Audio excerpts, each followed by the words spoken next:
Jackson County Sheriff's Office says Thursday afternoon, deputies found a body inside a Bear Creek Mobile Home Park residence. Neighbors say a man they all knew as Tony lived there and say detectives not revealing much about his death. All we know about anything is what the police have told us. It's a suspicious death. That's all they're telling us.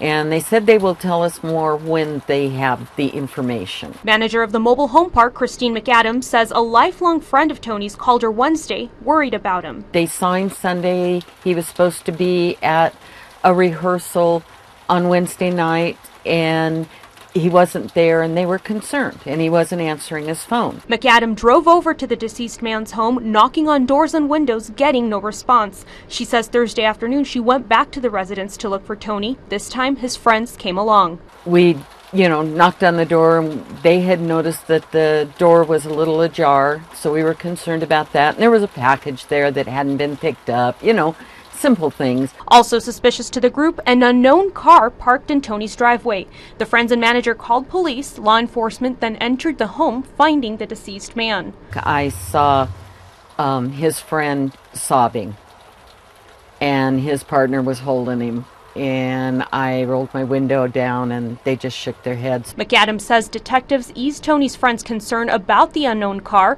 saying he had just returned from a trip with friends. He left his car at the airport, and it got dinged in the front. So the car was in the shop, and that was a loaner car. But have not yet answered questions about his death. They said definitely it's not suicide. No, he wasn't depressed. He was a happy person.